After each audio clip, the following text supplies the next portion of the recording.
Uh, yeah, our flight got delayed a little bit coming out of Indiana the other night, and we got in here super late. But I think everyone's just excited to be here and play in front of the X Factor again tonight. It's been a long time, so we're excited to be home. Hey, what have the last couple of days been like? Was it almost weird to be back playing Thursday, Friday like that? Yeah, I've kind of said this in a couple interviews. I don't feel like I'm an older coach, but I think I'm getting up there, and I've seen a lot of different stuff, but I've never been through anything like an Olympic break, and so it's another opportunity to learn.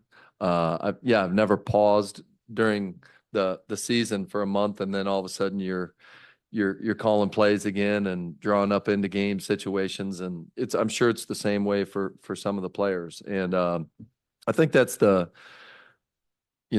I've kind of learned to respect the most about the women in this league is that they've seen everything. They play year round. They take a break because of the Olympics. There's not a lot of other sports that do that, and then as soon as it's over, it's a sprint to the end, right? And you they just do whatever is asked of them, and I respect that about all of our players in this league. Yeah, obviously defensive rebounding is a big thing. There's certain nights transition defense is another. With us signing Monique Billings, that's a big reason why we were excited to get her from her energy, athletic standpoint, her rebounding ability. Those are the main things defensively, and we think that she can help us in those areas. I know this is your first year, obviously, coaching Kalia, but prior to this season, she had been very intentional about every year adding something new to her game. So I'm curious if coming in, she had a conversation with you about, I don't know, something she wanted to maybe improve upon, and if there is something you've seen her take a huge jump in. Yeah, I mean, the thing that I've been impressed with Kaz, probably mostly just her consistency. Again, as a young player in this league, just developing your professional habits and how you work and how you treat your teammates, and that stuff is important. And the more you're around veterans like Candace Parker and Diana Taurasi, and those things rub off. If you're willing to learn, you can learn great habits from some of the best players, and I've just been really impressed with Kai's consistency day to day. How much time have you been able to spend so far? Have you been able to coach her at all yet? Yeah, not much. Not much. I mean, we're gonna rely on her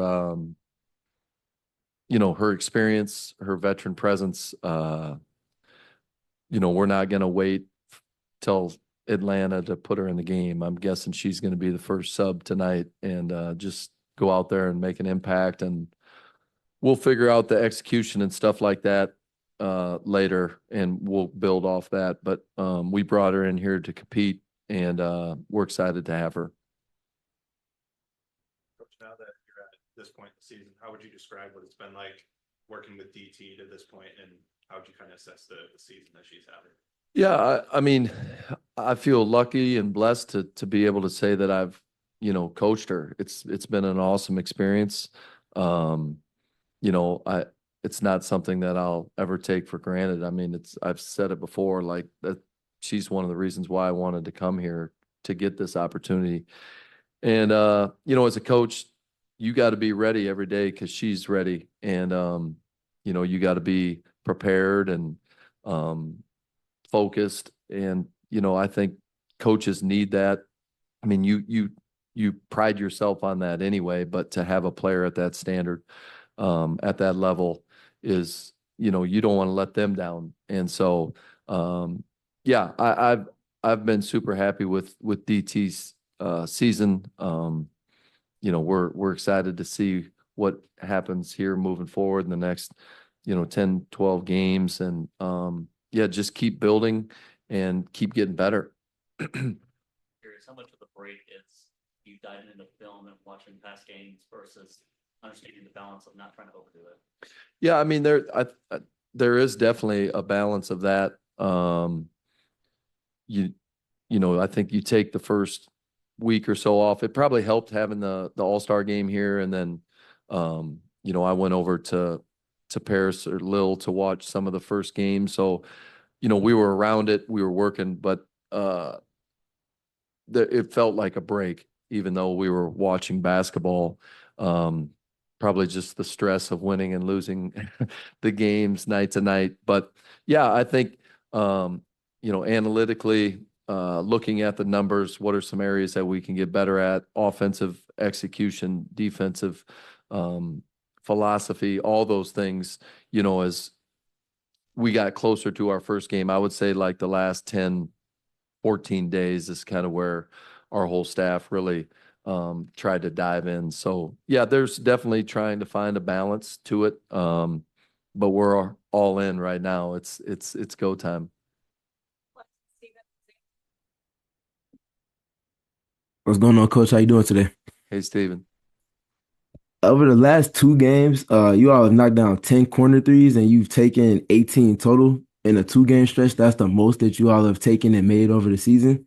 I'm curious, shot profile wise, is that more of a kind of counterpunch to like the maybe a low man help that you're seeing from opponents, or is that intentional as far as your approach on offense?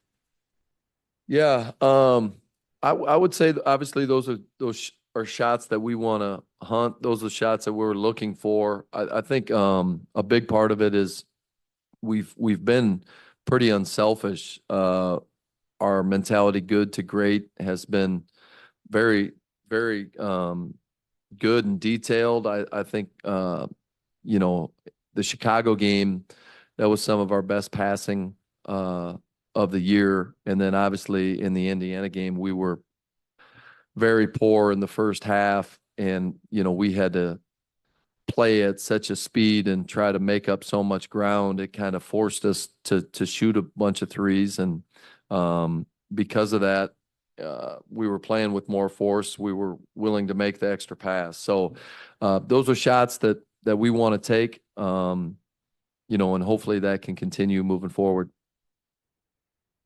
Awesome. Thank you.